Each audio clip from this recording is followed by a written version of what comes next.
धर्मपुर नाम के गांव में घनसू किसान रहता था। वो अपनी पत्नी के साथ शांति पूर्वक जीवन बिता रहा था। किसान होने के नाते वो हर साल फसल बेचकर अपना घर चलाता था। त्योहारों के समय घनसू ज्यादा मेहनत करता और अपने परिवार को खुशी से रखने की कोशिश करता। एक बार बारिश न होने की वजह से गांव वालों को खेती में भारी नुकसान सहना पड़ा। अरे दीपाली, कहाँ गई? कुछ खाने का इंतजाम हुआ या आज भी सूखी रोटी खाकर सोना होगा? आज का इंतजाम तो हो गया है। आज मैंने दाल चावल बनाया है, साथ में आपके पसंद का रायता बनाया है, लेकिन कल का कुछ इंतजाम नहीं हो पाया है। रात का खाना खाकर घनसू सुबह खेत में चला गया। घनसू खेत में जाकर खेत में जमे हुए घास निकालने की सोचता है। अरे बारिश हो नहीं रही, ऊपर से ये खेत पर बेमतलब की घास उग रही है। मैं इन्हें अभी निकाल फेंकता हूँ, इससे आने वाली फसल अच्छी हो जाएगी। अरे ये क्या कर रहे हो घंटू भाई? घास निकाल रहे हो? अरे फसल तो होगी नहीं तो कम से कम ये घास गाय और भैंस के लिए रहने दीजिए। अरे गाय और भैंस को कोई कमी नहीं है, उन्हें भरपूर चारा सारे ही खेतों से मिल रहा है। कमी तो हम जैसों को है। अब तो बारिश भी नहीं हुई। अरे कोई ना कोई उपाय तो हम निकाल ही लेंगे इस चीज का।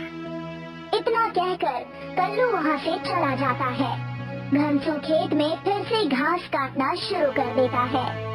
घास काटते वक्त घनसू को खेत में दबा हुआ एक खंजर दिखाई देता है।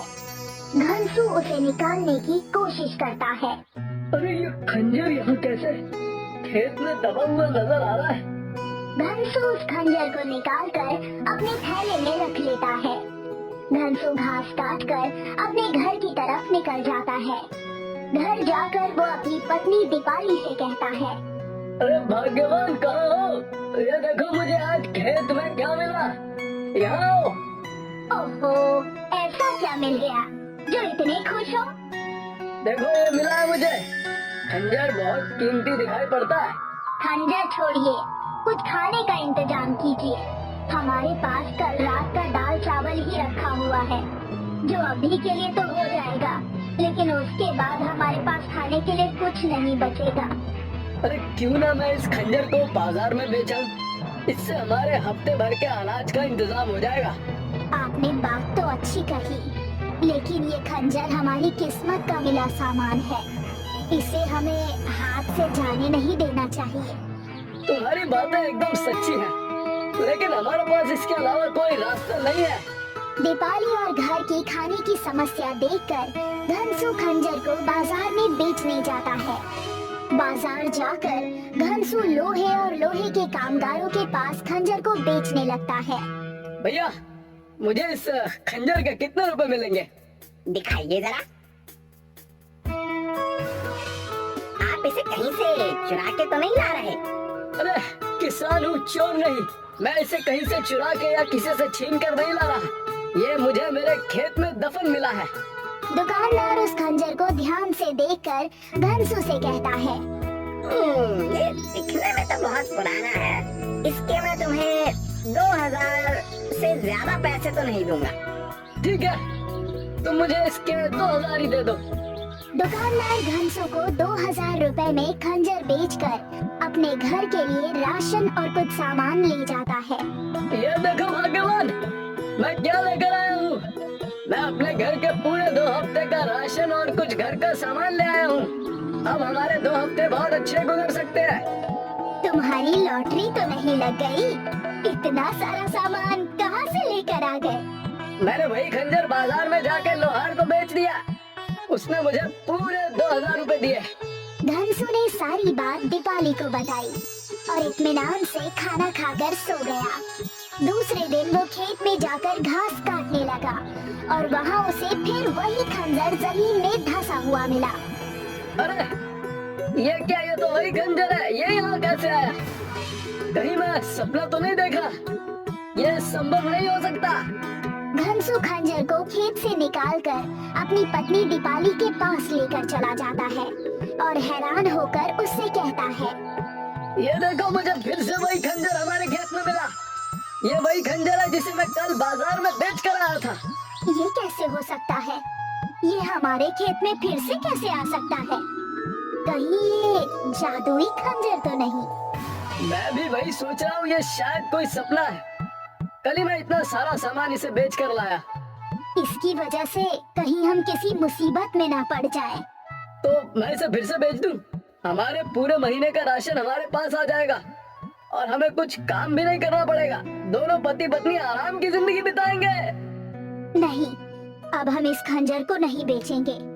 दीपाली की बात मानकर घनसू खंजर को एक बक्से के अंदर छुपाकर रख देता है। देर रात उस बक्से से एक रोशनी आना शुरू हो जाती है। वो रोशनी इतनी तेज होती है कि रात में भी उन्हें दिन जैसा लगता है। सुनिए जी, उस बक्से में से रोशनी आ रही है। ये जरूर उस खंजर की रोशनी है। मुझे भी ऐसा ही लग रहा है। इन्हीं बातें करता हुआ देखकर उस बक्से से आवाज आना शुरू हो जाती है। बक्सा जोरों से हिलने लगता है। ओए माँ, भागो यहाँ से, ये बक्सा तो हिलने लगा। भूत, भूत! रुक जाओ, बक्सा खोल कर देखते हैं, जरूर कोई बात होगी। घनसू जाकर उस बक्से को खोल कर देखता है। हट जाइए वहाँ से, कहीं कोई अपशकुन न हो जाए। घनसू और दीपाली की बात सुनकर वहाँ पर उनका पड़ोसी कल्लू भी आ जाता है। अरे क्या हुआ दीपाली बहन, इतनी रात को ये कैसा हंगामा? वो देखिए, वहाँ पर हमारे बक्से से रोशनी और कुछ आवाजें आ रही है। इसमें से तो कोई आवाज नहीं आ रही। जरूर आप दोनों को कोई गलतफहमी हुई है, वरना ऐसा कभी हो सकता भला? इतना कहकर कल्लू वहाँ से चला जाता है। उसके जाते ही बक्से से आवाज आती है। मैं वहाँ से कैसे बचकर आया, मैं तुम दोनों को बताता हूँ। दोनों पति पत्नी डर जाते हैं और बक्से से पीछे हट जाते हैं। डर जाओ, भागो नहीं, मैं तुम्हें कोई नुकसान नहीं पहुँचाऊंगा। अरे कौन हो तुम और हमसे क्या चाहते हो? मैं कौन हूँ? मैं तुम्हारे खेतों की सदियों से रक्षा कर रहा हूँ, तुम्हारे पुरखों के समय से, और तुम मुझसे पूछ रहे हो कि मैं कौन हूँ? क्या चाहते हो तुम हमसे? क्या चाहता हूँ? तुम दोनों क्या चाहते हो? तुम दोनों ने मुझे उस लोहार के पास बेच दिया। अरे तो हम और क्या करते, हमारे पास और कोई काम था ही नहीं। घनसू और दीपाली इस बात को समझ नहीं पाते कि उनके साथ क्या हो गया। तुम हमसे चाहते क्या हो? यही कि तुम मुझे फिर से अपने खेत की दाईं तरफ गाड़ दो और कमाल देखो, तुम्हारी तरक्की होगी।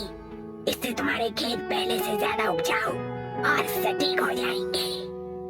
सुनिए जी, इस जादुई खंजर को वहीं गाड़ दीजिए, इससे हमारे घर की तरक्की हो जाएगी। खंजर की बातें सुनकर घनसू ने उस खंजर को अपने खेत की दाईं तरफ गाड़ दिया। उसके बाद दोनों पति पत्नी की मानो किस्मत ही बदल गई हो। पूरे धर्मपुर गांव में उन दोनों का बोलबाला हो गया। अरे मैंने कभी नहीं सोचा था, मेहनत और सत्य की राह पर चलने से हमारा जीवन बदल जाएगा। दोनों पति पत्नी अपनी आगे की जिंदगी को और अच्छे और शांति पूर्वक जीते हैं।